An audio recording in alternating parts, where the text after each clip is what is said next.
Live session میں live stream میں لیتے ہیں اور سوالات کی طرف چلتے ہیں۔ السلام علیکم ورحمۃ اللہ وبرکاتہ علی بھائی۔ جی وعلیکم السلام ورحمۃ اللہ وبرکاتہ، ولا حول ولا قوۃ الا باللہ، اللہم صلی علی محمد وعلی آل محمد۔ بلال بھائی، آج کا لائیو سیشن شروع کرنے سے پہلے میں چاہ رہا ہوں کہ تھوڑا سا میں سینیٹر سراج الحق صاحب جو ہمارے پاکستان میں جماعت اسلامی کے امیر ہیں، ان کے اوپر آج ایک مرڈر اٹیمپٹ ہوئی ہے، اس کے حوالے سے کچھ گزارشات رکھ لوں۔ پاکستان میں چند ایک لوگ جو پالیٹکس کے اندر، جنہیں تمام مکاتب فکر کے لوگ، تمام سیاسی جماعتوں کے لوگ عزت کی نگاہ سے دیکھتے ہیں، ان گنتی کے لوگوں میں سے ایک سینیٹر سراج الحق صاحب ہیں، حفظہ اللہ تعالی۔ بے داغ ماضی رکھتے ہیں، انہوں نے اپنے پولیٹیکل کیریئر سے کچھ بھی حاصل نہیں کیا اس حوالے سے کہ انہوں نے کوئی جائیدادیں بنائی ہوں، یا بہت بڑا بینک بیلنس اکٹھا کر لیا ہو، یا بہت بڑے بڑے بنگلے بنا لیے ہوں، اور پاکستان کے ساتھ جو ان کی کمٹمنٹ ہے وہ کسی سے ڈھکی چھپی نہیں ہے۔ ساتھ ہی ساتھ پاکستان میں جو دوسری بڑی سیاسی جماعتیں ہیں، چاہے وہ پی ٹی آئی ہو، مسلم لیگ نون ہو، پیپلز پارٹی ہو، یہ تمام بڑی جماعتوں کے جو بڑے ہیں وہ ان کو عزت کی نگاہ سے دیکھتے ہیں، اور جب کبھی ان میں کوئی اختلاف کے حوالے سے سولوشن کی طرف جانے کی بات آتی ہے تو اس میں سراج الحق صاحب پیش ہوتے ہیں۔ آج دن کو ان کی ایک ریلی نکل رہی تھی کوئٹہ کے پاس، یوب ایک علاقہ ہے، تو اس ریلی کے اوپر ایک خودکش حملہ آور نے حملہ کیا۔ اللہ کا کرنا یہ ہوا کہ اس کا وہ بلاسٹ والا جو سسٹم تھا وہ پوری طریقے سے پھٹ نہیں سکا، خود تو وہ مر گیا، اس کا جسم بھی میکسیمم سلامت ہے، اس کی شکل بھی بالکل واضح پہچانی جا سکتی ہے۔ اب بھی اگر ہمارے ریاستی ادارے یہ نہ ڈھونڈ سکیں کہ یہ بندہ کون سا تھا اور کہاں سے آیا تھا، تو میرا خیال ہے ہمارے لیے لمحہ فکری ہے۔ بلکہ یہ تو انشاءاللہ وہاں کے جو لوکل جرنلسٹ ہیں، صحافی حضرات، جو اپنی جانوں پر کھیل کر اس طرح کی تمام ریلیز کو، سرمنیز کو، پولیٹیکل گیدرنگز کو کور کرتے ہیں، انشاءاللہ ان کے سامنے یہ تصویر آ چکی ہے، وہ خود ہی پہچان لیں گے کہ اس کا تعلق کس جماعت کے ساتھ تھا، کہاں سے موٹیویٹ ہوا تھا۔ تو یہ چیزیں پبلکلی اب سامنے آنی چاہیے، ورنہ ایک عام پاکستانی اپنے ریاستی اداروں سے بدگمانی کا شکار ہوں گے، کیونکہ ایسے موقعوں پر جو ملک دشمن عناصر ہیں وہ اس طرح کی چیزیں پبلک میں پروپیگیٹ کرتے ہیں کہ شاید یہ پاکستان کے ریاستی اداروں نے، ایجنسیز نے خود کروایا ہے تاکہ کسی طریقے سے وہ عمران خان صاحب سے توجہ ہٹا سکیں۔ اس قسم کی مختلف تھیوریز مارکیٹ میں پھرنا شروع ہو جاتی ہیں۔ اس طرح کی جو کانسپرنسیز ہیں ان سے جان چھڑانے کا واحد ذریعہ یہی ہوتا ہے کہ ہمارے ریاستی ادارے فرنٹ سے لیڈ کریں، اور آج کل جتنا لیٹسٹ جدید ایکوپمنٹ ہمارے پاس موجود ہے اس سے فوراً ان چیزوں کو ڈیپ کر کے پبلک کے سامنے ریئلٹی لے کر آئیں کہ کون لوگ اس طرح کے حملوں کے پیچھے انوالو ہیں، جو پاکستان کو توڑنا چاہتے ہیں، پاکستان کے اندر اختلاف رائے کو برداشت نہیں کرنا چاہتے، اور اس کی بنیاد کے اوپر پاکستان کی فوج اور عوام کو آمنے سامنے کھڑا کرنا چاہتے ہیں۔ ہم عموماً باقی لوگوں کو بلیم تو دیتے ہیں، جس طرح کہ اپنے گناہوں کا وبال ہم شیطان کے اوپر ڈالتے ہیں، حالانکہ ہم خود شیطان کے ایجنٹ بن جاتے ہیں گناہ کرتے وقت۔ اس طریقے سے ہم اپنی اندرونی کمزوریوں کا ملبہ جو ہے وہ اپنے دشمنوں کے اوپر ڈالتے ہیں۔ کبھی کہتے ہیں امریکہ کروا رہا ہے، کبھی کہتے ہیں انڈیا کروا رہا ہے، کبھی کہتے ہیں اسرائیل کروا رہا ہے۔ تو بھائی انہوں نے ہمارے ساتھ کوئی خیر خواہی تو نہیں کرنی، وہ تو یقیناً ایسا کریں گے۔ ہم نے ان کی سازشوں سے کیسے بچنا ہے، یہ اصل میں سوچنے کی چیز ہے۔ شیطان کا تو کام ہے کہ وہ شیطنت کرے گا، انسان کا کام ہے کہ وہ اللہ تعالیٰ کے ساتھ اپنی کمٹمنٹ شو کرتے ہوئے گناہوں سے بچنے کی کوشش کرے۔ اس طریقے سے یہ ہمارے ریاستی اداروں کی ذمہ داری ہے کہ وہ دشمنوں کی چالوں کو ناکام بنائیں۔ یہ تو آج اللہ تعالیٰ کا خاص کرم ہوا، پتہ نہیں کون سی دعائیں کام آئیں کہ اللہ تعالیٰ نے سراج الحق صاحب کی جان بچا لی، وہاں پر صرف وہ خود ہی مرا ہے، باقی لوگ تو زخمی ہوئے ہیں، اور آپ اس کا گیٹ اپ بھی دیکھیں، اس نے چھوٹی چھوٹی داڑھی رکھی ہوئی ہے، جیسا کہ وہ جماعت اسلامی کے لوگ عموماً اسٹوڈنٹ رکھتے ہیں، یعنی انہی کے حلیے میں وہ بیچ میں شامل ہوا ہے اور اس نے اس طرح کی حرکت کی ہے۔ اگر تو یہ کسی مسلمان تنظیم نے کی ہے تو ان کے لیے شرم کا مقام ہے کہ یہ اسلام کی کون سی خدمت ہے وہ یہ کر رہے ہیں، اور اگر کسی غیر مسلم تنظیم نے کی ہے تو پھر ہمارے ریاستی اداروں کا کام ہے کہ ایسے لوگوں کو بے نقاب کریں اور پاکستانی عوام کو ریالٹی بتائیں کہ یہ لوگ پیچھے کار فرما ہیں، تاکہ بجائے عوام اپنے اداروں سے، اپنی حکومت سے متنفر ہونے کے، انہی لوگوں سے متنفر ہو۔ یہ کوئی چھوٹا واقعہ نہیں ہے۔ ایک ایسی پولیٹیکل جماعت جس کی روٹس پاکستان کے ہر علاقے میں موجود ہیں اور ان کے اپ رائٹ ہونے میں کسی کو شک نہیں ہے، اور بے ضرر لوگ ہیں اس حوالے سے۔ افغان جہاد کے اندر وہ ایجنسیز کے ہتھے چڑھ کے اس وقت تھوڑے ڈی ٹریک ضرور ہوئے تھے، لیکن ایٹ لیسٹ منور حسن صاحب رحمہ اللہ تعالی جو ایک مؤمن کامل تھے اور مجاہد انسان تھے، وہ جب امیر بنے جماعت اسلامی کے تو انہوں نے جماعت اسلامی کو at least non state actor جماعت بننے سے یا اسٹیبلشمنٹ کی بی ٹیم بننے سے روکا، اور اس جماعت کا قبلہ بھی درست کیا۔ اور اس کے بعد سراج الحق صاحب ایک اپ رائٹ انسان ہے اور اچھے کردار کے حامل ہیں، وہ ان کو مل گئے، اور پلس پھر ہماری اسٹیبلشمنٹ بھی ماشاءاللہ کافی لرن کر گئی حالات و واقعات سے، اور انہوں نے اپنے آپ کو اس حوالے سے ایف اے ٹی ایف کی تلوار کی وجہ سے ہو یا ملک کے اندر جو فوجی تنصیبات کے اوپر وقتاً فوقتاً حملے ہوئے جس میں زیادہ تو عوام شہید ہوئی، اس کے بعد پولیس والے، اور اس کے بعد فوجی بھی ہمارے بھائی شہید ہوئے،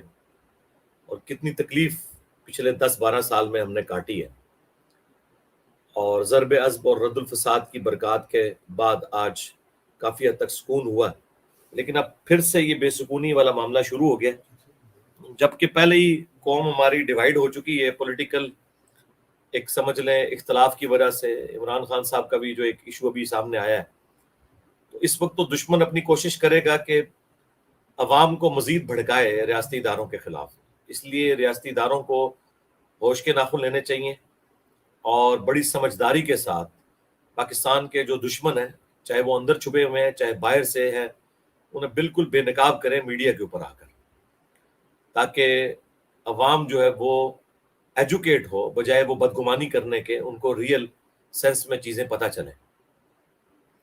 اس کے بعد ہمارے پولیٹیکل لیڈرز کی بھی ذمہ داری ہے کہ وہ اس وقت ہوش مندی کا ثبوت دیں، اور جتنی بھی ایکسٹرا جوڈیشل ایکٹیویٹیز ہیں ان کی مخالفت کریں۔ کسی پولیٹیکل لیڈر کی محبت میں کسی بھی اس جماعت کے چاہنے والے کا یہ کام نہیں ہے کہ وہ قانون کو ہاتھ میں لے۔ جس طرح ہم مذہبی جماعتوں کی ایکسٹرا جوڈیشل ایکٹیویٹیز کو غلط سمجھتے ہیں، ریاستی اداروں کی ایکسٹرا جوڈیشل ایکٹیویٹیز کو غلط سمجھتے ہیں، بالکل اس طریقے پر پولیٹیکل جو جماعتیں ہیں نا، ان کی بھی جو ایکسٹرا جوڈیشل ایکٹیویٹیز ہیں نا، اس کے حوالے سے بھی ان کے بڑوں کو ہوش کے ناخن لینے چاہیے۔ اور میں بڑی خواہش رکھتا تھا کہ عمران خان صاحب جو کچھ 9 مئی 2023 کو ہوا اسے کنڈیم کرتے۔ شکر الحمدللہ انہوں نے کل رات کو اوپنلی میڈیا کے سامنے بڑے دبنگ انداز میں جو ہم چاہتے تھے کہ وہ کریں انہوں نے کر دیا، اور انہوں نے خود کہا ہے کہ ایسے لوگوں کو سزا دی جائے جو لوگ اس میں انوالو ہیں۔ تو یہ بہت خوشائند بات ہے، کیونکہ پہلے تو وہ ڈھکے چھپے الفاظ میں تقریباً اس کی حمایت ہی کر رہے تھے۔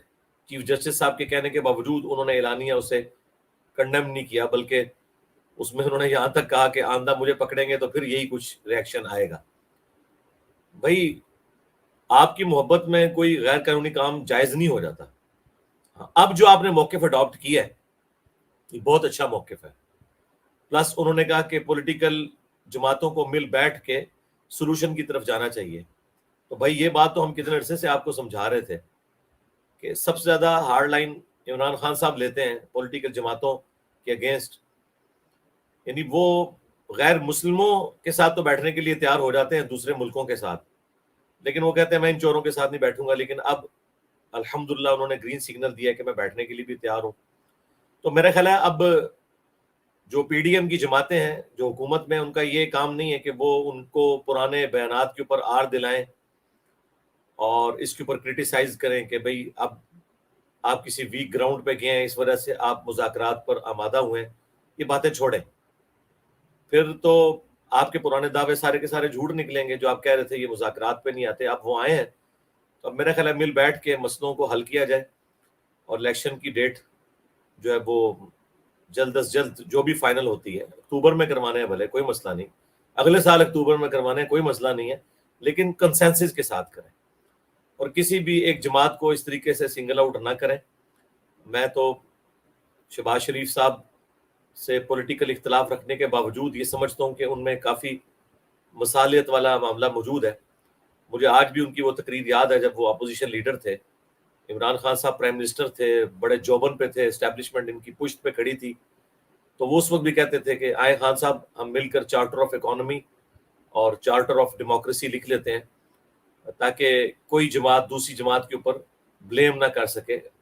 ملک کی ایک پالیسی مشترکہ اپوزیشن اور گورنمنٹ کی چلے تاکہ کوئی بھی پارٹی حکومت پہ آئے تو وہ پچھلی گورنمنٹ کو بلیم نہ کر سکے. لیکن خان صاحب اس وقت بڑے وکھرے جہاں میں تھے اور وہ کسی کی سنتے نہیں تھے. چلیں شہباز شریف صاحب کو میں کہوں گا کہ آپ نے وہ کام نہیں کرنا جو خان صاحب نے کیا تھا. اس وقت آپ کا اپر ہینڈ ہے، اسٹیبلشمنٹ بھی آپ کی پشت پہ کھڑی ہوئی ہے، ساری جماعتیں بھی اکٹھی ہیں. اگر عمران خان صاحب مذاکرات پر آمادہ ہوئے ہیں تو میرے خیال ہے پرانے غصے بھلا کر ان کے ساتھ مذاکرات کرنے چاہیے. اور یہ جو آپ بار بار مختلف ٹی وی چینلز کے اوپر 9 مئی یوم سیاہ کے نام سے ایڈورٹیزمنٹ چلا رہے ہیں، یقیناً ہمیں بھی بہت زیادہ دکھ ہوا اس معاملے میں، بہت زیادہ. اور میں سمجھتا ہوں کہ عمران خان صاحب کا جو گراف تھا وہ کافی حد تک گر گیا اس واقعے کے بعد. یہ نہیں ہونا چاہیے تھا، بہت غلط ہوا. اور میں نے جو یہ بھی بات کی تھی کہ جو معصوم بچے انہیں معاف کیا جائے، میں اس بات کے اوپر قائم ہوں کہ اگر آپ ان کے ان بڑوں کو جو اس وقت ریٹائرمنٹ کی زندگی گزار رہے ہیں اور ان کا تعلق طاقتور اداروں اور حلقوں کے ساتھ ہے، انہیں سزا نہیں دے سکتے تو چھوٹے بچوں کو جنہوں نے مور اٹھا لیا، کسی نے کوئی چیز اٹھا لی، بس وہ ٹھیک ہے، وہ معافی نامہ اپنا ویڈیو میں ریکارڈ کروا دیں، انہیں چھوڑ دیں. ہاں جو ماسٹر مائنڈ ہے، جنہوں نے بڑے آرگنائز طریقے سے ایسا معاملہ کیا، جو آپ لوگ خود بھی کہہ رہے ہیں وہ 40-50 بندے ہیں، ٹھیک ہے، ان کے اوپر مقدمات چلائیں اور آئین اور قانون کے مطابق انہیں ضرور سزا دیں. لیکن عوام الناس جو ہے وہ جس طرح ہمیں بتایا جا رہا ہے 7,000 بندہ اندر کیا ہوا ہے، تو ظاہر ہے کہ اس طرح کی غلطیاں اداروں سے بھی ہوتی رہی ہیں، باقی پولیٹیکل جماعتوں سے بھی ہوئی ہیں. میرے خیال ہے درگزر کی روش اختیار کرنی چاہیے. ہاں جو عادی مجرم ہیں، کلپرٹ ہیں، جو اس میں سرغنہ ہے اور واقعی وہ اس میں انوالو ہیں، انہیں ضرور سزا دیں. وہ تو بالکل اس میں کوئی دوسری رائے نہیں ہے، ڈیٹرنس ہوگی اس کی وجہ سے.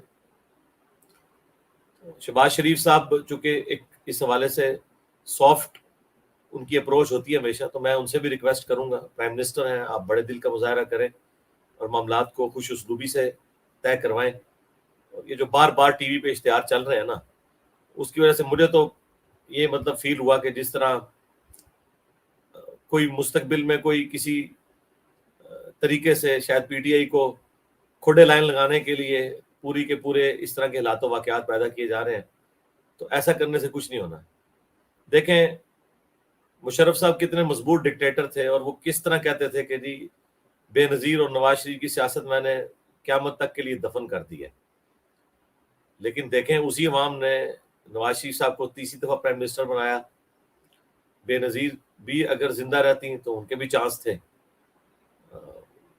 ان کے ساتھ تو وہ حادثے والا معاملہ ہو گیا. تو اس طرح کو کسی کی سیاست ختم نہیں کر سکتا. بھٹو کو اسیسینیٹ کرنے سے کوئی ان کی سیاست ختم نہیں ہوگی. تو میں نہیں سمجھتا کہ ہم نے سندھ میں ایک بھٹو دیا ہے اور اب کے پی میں بھی ہم ایک بھٹو دے دیں. اور ہمارے جو پٹھان بھائی ہیں وہ آپ کو پتا ہے دوستی بھی آخری حد تک نبھاتے ہیں اور دشمنی بھی، اور دلیری بھی ان پہ ختم ہے. مجھے پٹھانوں کی 2 چیزیں بڑی پسند ہیں. ایک ان کی سادگی، کہ بڑی سے بڑی پوسٹ پہ ہوں، شلوار قمیض پہننے میں، سادہ لباس پہننے میں کوئی آر نہیں محسوس کرتے. اور کوئی چھوٹے سے چھوٹی پوسٹ والا بندہ بھی اگر ان کا آ جائے اس کے ساتھ پشتوں میں بات کرتے ہیں، کوئی آر محسوس نہیں کرتے، کوئی لینگویج بیریئر نہیں رکھتے. اور رشتہ دار امیر ہوں غریب اکٹھے بیٹھ کے ایک جگہ کھانا کھاتے ہیں, زمین پہ بیٹھ کے فخر محسوس کرتے ہیں. اور دوسری ان کی عادت مجھے دلیری والی پسند ہے, بشرطے کہ یہ چیزیں ڈیٹریک نہ ہو.